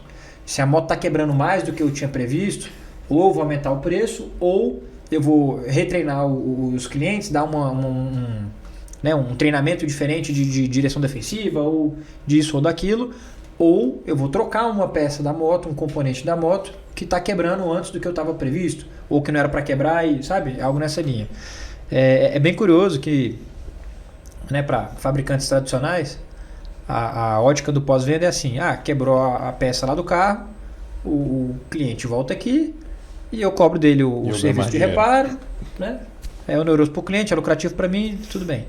Então isso entra na composição de custo lá, ou na composição de contribuição do negócio. No caso da Origem é o contrário. Então, quanto menos a moto quebra, é melhor para mim e é melhor para o cliente. Então, por conta disso, a gente toma algumas decisões bem diferentes na hora de escolher. Os incentivos são completamente diferentes na hora de montar a moto. Tem uma palavra para isso, né? O conceito que eu gosto muito, que é o de skin in the game, né? Ou com a pele no jogo, sei lá. Então, no nosso caso, é uma relação simétrica e de skin in the game entre a Origem e o nosso cliente, sabe? Isso é algo que a gente escolheu e decidiu fazer assim. Incentivos e interesses alinhados com o cliente, o que é o mundo ideal, né? Perfeito.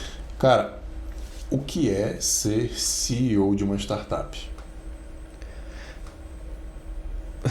Me ajuda aí, como assim? Vamos lá. Vamos tentar fatiar a pergunta. Fatiar a pergunta.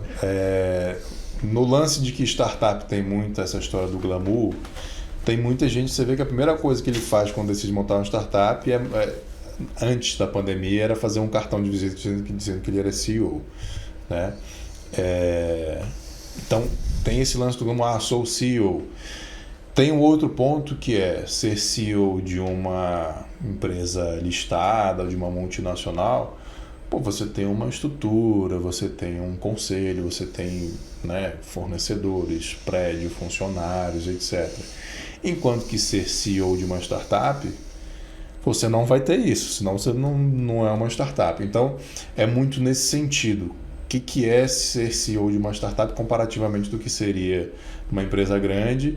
E puxando a pergunta, cara, assim, como que é teu dia a dia? Né? O que você faz? Eu vou tentar, então, dar uma resposta um pouco genérica, assim, né? O que se aplica para todos os CEOs de startup, né? Assim, é muita incerteza que você tem que encarar com muita coragem, né? E aí, eu acho que a maior dificuldade, pelo menos o meu chute é assim, você tem que tomar um monte de decisão sem ter todas as informações e sem ter o tempo para testar todas elas. Então isso é ridiculamente difícil. E aí, como tem muita coisa que vem na intuição, né? Você decide com o estômago e mais ou menos você olha para lá, olha para cá e vamos nessa.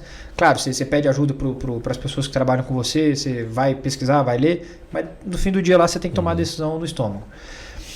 E aí a diferença entre coragem e burrice, né? Entre resiliência e teimosia... É só olhando para o retrovisor, né? É só depois que você sabe se você estava indo bem ou indo mal.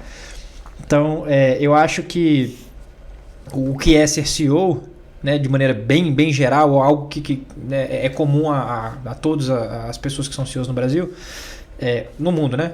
Eu acho que ficar o tempo todo com essa nuvenzinha da incerteza, sabe assim? E aí, tô decidindo certo ou errado? Não tem como eu testar como é que eu faço. Eu tô sendo teimoso ou inteligente? Eu tô sendo burro ou resiliente? Dizem que o CEO é muito solitário, né? Você enxerga um pouco isso assim? Ou o Felipe e o Pablo tem uma... eu ia falar assim, eu enxergo isso em várias pessoas que são CEOs. Isso acontece comigo não dentro da empresa. Dentro da empresa eu não sou solitário de jeito nenhum. Tem Pablo, tem Felipe, tem investidores maravilhosos que me ajudam o tempo todo, tem outras pessoas do ecossistema de startup que me ajudam o tempo todo, tem founders que são colegas e, sabe, eu vou pedindo ajuda e nisso aí eu não tenho nada para reclamar. Tem ajuda para tudo que é lado, gente bem intencionada e disposta e aberta em tudo que é canto. No meu caso, a parte que é um pouco solitária é quando você está fora da empresa e aí você tem que explicar para as pessoas o que é uma startup, o que é o que você faz. E aí é muito comum que as pessoas não entendam muito bem e não tenham empatia pelo seu trabalho, né? Então você fala assim, o que você faz? Eu vou dar um exemplo, né? Tentar simplificar. Eu sou advogado de um escritório famoso. Eu entendo o que você faz, claramente, beleza, e dá para ter uma conversa ali. Agora, sim, fundador de startup em Brasília, veículo, projetando motos, sabe? E aí é muito distante da realidade da pessoa, então não vou nem chamar de solidão, mas o vácuo que teria seria esse. Eu entendo quando as pessoas falam que tem muita solidão, porque... Acho que é porque, assim, você falou da nuvenzinha e das decisões difíceis. Porque você pode conversar com muita gente, tem muita gente, mas no final das contas a decisão... Era isso, era aí que eu ia chegar. Então, talvez a solidão seja essa, né? De sentir assim, tá todo mundo me assistindo, tomar uma determinada decisão embaixo da nuvem ali, sabe? Assistindo nos dois sentidos, né? De vendo e de ajudando. De ajudando né? e de apoiando e de como telespectador e como apoiador. Perfeito. Então, assim, de novo, no fim do dia a decisão no estômago e no fim do dia tem decisões, não dá pra falar que são todas, isso é mentira, mas tem decisões que tem que ser lá do C-Level. Não vou falar que são minhas, não, tá? São minhas e dos fundadores, dos outros cofundadores, né? Do Pablo e do Felipe. E essa nuvenzinha ataca muito eles também, sem nenhuma dúvida. E assim, tem horas que ela cresce muito para um e diminui para o outro, sabe? Então, assim, tem hora que é raro, mas tem hora que um dos três tá num negócio mais zona de conforto. Então, assim, hoje em dia eu vou fazer uma reunião comercial, aí eu fico relaxado, sabe? Adoro vender a origem, vender a moto e tal, vender o negócio. Para captar investimento já é um pouco mais difícil. Então, aí a nuvenzinha volta aqui e fala assim, e agora, sabe? Já o nosso CFO, o Rodolfo, ele vai conversar com o banco, aí ele fica assim, agora sim, deixa comigo que agora eu vou brilhar. Mas na hora que tem que projetar a fábrica, outra parada, fala assim, aqui não vai dar para fazer tudo do jeito que a gente está acostumado, né? Vai ter o desafio aí. Então, eu acho que sem dúvida desafiador, né? Solitário, nesse sentido de ter que tomar a decisão e tem coisas que não dá para terceirizar ou para delegar. Tem decisões que você tem que tomar e que não dá para ter certeza antes se você está indo pro caminho certo ou errado. Mas nesse ponto eu tenho muita sorte em um monte de coisa.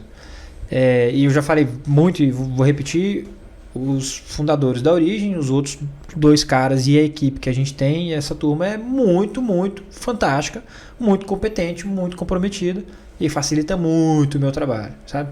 Então, no meu caso, não sei se dá pra falar isso, mas é fácil ser CEO da Origem sob esse ponto de vista. Não, dá para entender. Tu tem uma equipe, tu tem sócios muito bons, teu C-Level é muito bom, tu tem uma equipe muito boa e agora tu tem investidores muito bons que vão formar um conselho muito bacana. Você falou que teve essa ajuda dentro da Origem e tem ajuda fora, né? Qual que é a importância do ecossistema para uma startup ou para a Origem? Eu vou tentar falar só da Origem, porque o ecossistema para startup, tem startup que o ecossistema é fundamental, né? Sem o ecossistema não existiria startup. Tem startup que segue alheia ao ecossistema, sim. Então é difícil generalizar, mas sem dúvida ecossistema, vamos falar, pujante, com musculatura e ativo, é benéfico pra caramba para as startups, para os investidores, para os clientes, para todo mundo. Isso aí não... acho que ninguém discorda disso, né? Acho que pra gente ajuda a tal da empatia que eu falei lá atrás, né? Agora há pouco, na verdade, que às vezes você não tem fora da empresa, no ecossistema você encontra. Então um monte de gente falando assim, eu já tomei essa porrada aí, deixa eu te ajudar. Então, isso é bacana, né? E até pra chorar as pitangas e falar mal dos outros também é legal. Às vezes assim, cara... Mas, você ouvir assim, cara, já passei por isso. É isso. É sensacional. É muito incrível, assim. Receber uma mensagem dessa no WhatsApp é quase um abraço, sabe? Assim, cara, meu cliente musculachou agora. Assim, em tempos de pandemia é um abraço. Total. Então assim, cara, tive uma reunião com o investidor tal agora e aconteceu tal coisa. Aí eu falei, não, ele fez isso comigo também, relaxa. Sabe? Fica de boa aí. Beleza. Cara, nesse lance do ecossistema, o que vocês fizeram, né, toda a trajetória da origem e receber um cheque de 100 milhões está sendo muito importante para o ecossistema de Brasília, né, principalmente. Eu ouvi isso de muitas, eu enxergo isso, eu vejo isso, eu ouvi isso de muitas pessoas também. Cara, esse deal muda não só a origem, esse deal muda o ecossistema de Brasília, porque o que esses caras fizeram foi tão difícil, aquele lance de hardware, moto, Brasília, etc., que valida um pouco o ecossistema de Brasília no sentido de que aqui tem gente boa, aqui tem empreendedores bons, e tem um ecossistema bom, né? Não é o melhor, não é o mais desenvolvido, mas é bom. Você enxerga isso também? Como é que você vê isso tentando olhar de fora? Eu acho que dá para aplicar o mesmo racional agora há pouco, de a gente vai ter que olhar no retrovisor para dizer se isso... não, cara, sabe? Então assim, que aumenta a expectativa de todo mundo, com certeza. A nossa, a de todo mundo que está envolvido, com certeza. Provavelmente vai ter mais gente prestando mais atenção no ecossistema de Brasília. Isso aí eu acho que sim também. Que os investidores vão olhar para cá com mais cuidado agora, né? Porque o investidor tem falando do cara de VC que vai avaliar as startups que passam lá na empresa dele lá com o chapéu. Então, essa galera costuma ter um conjunto de critérios lá, um framework de decisão, as coisas que eles avaliam. E aí, o meu chute, tá? Eu acho que todo mundo vai negar isso, mas a minha intuição é de que quando você coloca lá, de onde que vem? Brasília, e fica uma interrogaçãozinha lá, por que Brasília? Fica um trem meio, né? Não é assim, ganhou 10, sabe? Não é exatamente assim. Eu acho que agora talvez assim, não ganhou 10, mas tudo bem, vamos continuar conversando, sabe? Isso não vai ser um problema tão grande assim, vamos ver. Parece que às vezes tem coisas aí que a gente não estava prestando atenção, vamos olhar com mais cuidado agora. Então a minha expectativa é de que isso aconteça sim, claro, conseguir contribuir com o ecossistema, não só, né, com esse apoio aos outros empreendedores, aos outros fundadores, todo mundo que está aqui, mas se de alguma maneira a gente conseguir contribuir nesse sentido também, de trazer mais atenção para o que está sendo construído aqui no Centro-Oeste como um todo, né? Vamos aumentar um pouco o guarda-chuva aí. Claro. Seria maravilhoso, sabe? Então, assim, eu tô torcendo para que isso aconteça. E aí eu tô torcendo mais ainda para que a origem dê certo e, de certa forma, valide ainda mais essa hipótese, sabe? De que assim, não só tem startups boas que a gente não estava prestando atenção antes, mas elas são organizadas o suficiente, estruturadas e ambiciosas para poder fazer série A's grandes. A gente não foi a primeira, talvez a gente tenha sido a maior série A até agora, mas a gente não foi a primeira. Sim. Tem outras empresas que fizeram série A aqui em Brasília e foram super bem. A gente tem startups muito boas aqui em Brasília. Tem um monte. Elas só não são famosas, provavelmente. Isso. E aí talvez assim, se a gente continuar nesse caminho e fizer uma série B grande, e por aí vai, eventualmente, né, faz um exit grandão, daqui a alguns anos a gente vai conseguir falar assim, tem startups em Brasília, assim como tem a origem, tem essa e aquela, a gente vai listar várias. Agora dá para falar com muita certeza que esse ecossistema aqui é bom, sabe? Uhum. Tem muita coisa boa saindo.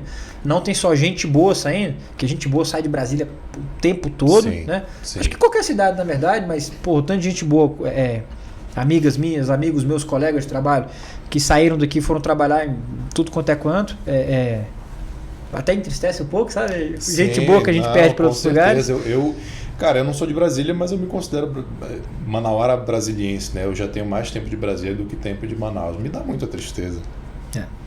Porque tem gente muito boa aqui. E aí a torcida agora é para não só saírem pessoas boas, mas saírem no sentido, né, no bom sentido, empresas boas também, né? Ou startups boas, eu quero dizer. Pra gente partir pro fim aí, Diogo, esse vídeo vai ficar gravado, pode ser para a eternidade, né? O que tu falaria pro Diogo do futuro, caso a origem dê muito errado, ela venha quebrar. E o que tu falaria pro Diogo do futuro, caso a origem dê muito certo, seja fazendo IPO, seja sendo adquirida, enfim, no teu cenário ideal aí. O Diogo lá na frente, daqui a X anos, quebrou a origem ou chegou no caminho dos sonhos, né? Eu tô te perguntando, fazendo as duas perguntas. O que você falaria hoje para esses dois Diogos? Boa pergunta, essa é inédita. Momento filosófico. Bom, no caso do fracasso, provavelmente eu vou estar triste pra cacete e deitado na cama e sofrendo. Aí eu vou falar assim, levanta e vai malhar, vai tomar sol, vai fazer calistenia, vai fazer exercício, pega uma bicicleta emprestada aí, vai pedalar, sai daí. Bicicleta não elétrica, vai pedalar com a sua própria força. E eu vou falar assim, pô bicho, fica calmo, você tentou, valeu, sabe? Valeu o caminho, valeu a trajetória, que pena que não deu certo, mas não esquenta não. Acho que esse é o sentimento, assim, porque... Claro, isso é assumindo que a gente vai continuar trabalhando com a mesma seriedade que a gente tem hoje, a mesma índole, a mesma, sabe? Sim. Então, se não for por negligência ou preguiça, a empresa deu errado, a gente tentou muito, com certeza. Então, nesse caminho eu fico super em paz para falar assim, calma, bola para frente, vamos para a próxima. Se a empresa der certo, assim, parabéns, lembra de agradecer todo mundo que te ajudou aí nesse negócio, porque você não fez nada sozinho, inclusive você fez muito pouco sozinho, e lembra do negócio chamado House Money, esse é um que eu li esses dias, eu achei legal pra caramba. Assim, ó, bem rapidamente o conceito. Gente que é muito boa em ganhar dinheiro rápido, é muito boa em não preservar o capital ou o patrimônio, sacou? Tem essa tudo. Então, assim, quando eu fizer o exit, assim, ó, para de arriscar agora, separa o dinheiro de você continuar arriscando do dinheiro que você vai guardar e transformar em patrimônio e ter tranquilidade.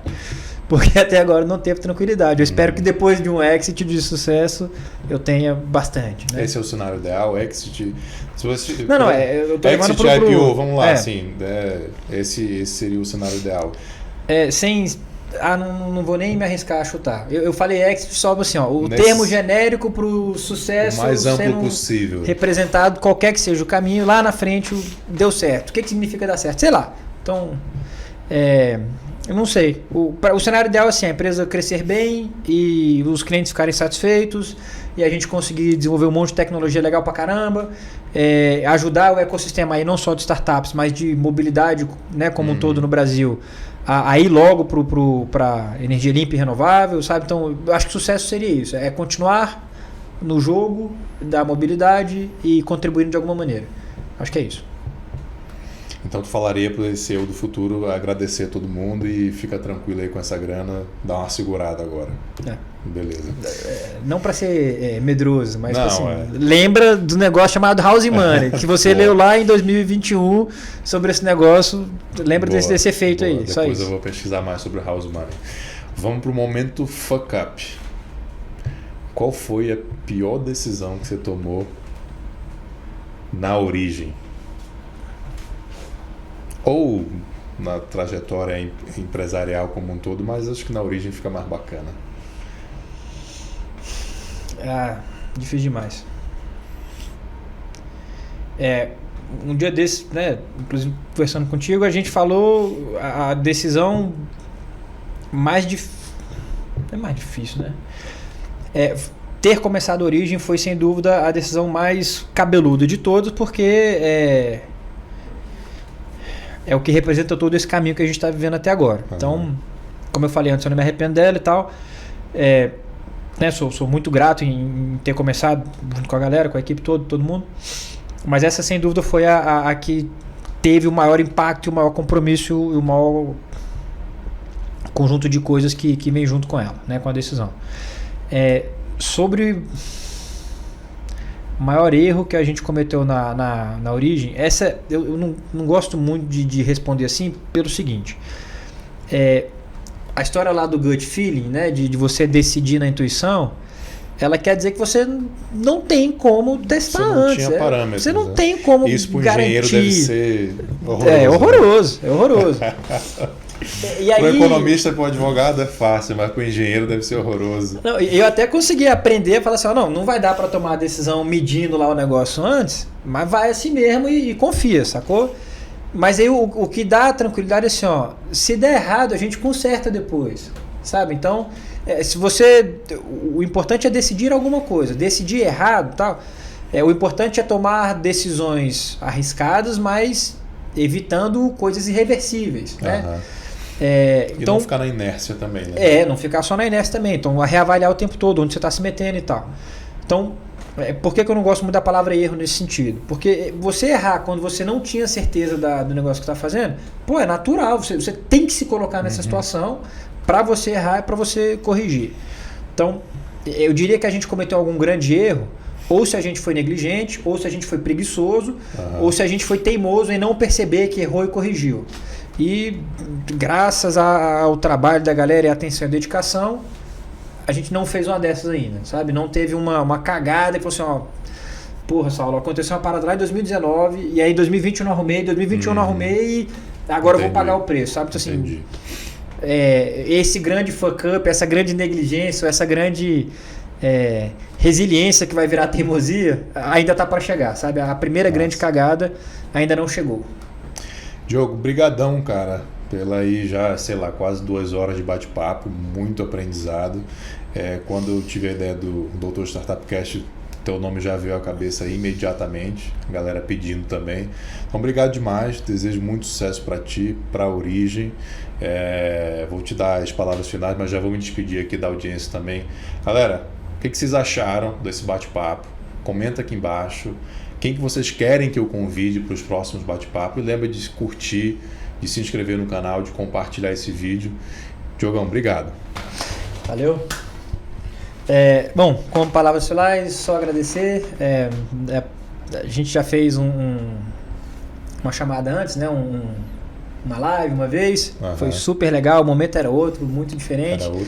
Era outra coisa. E aí, pensei sobre isso agora. Aliás, vou botar o link aqui na descrição também desse nosso bate-papo.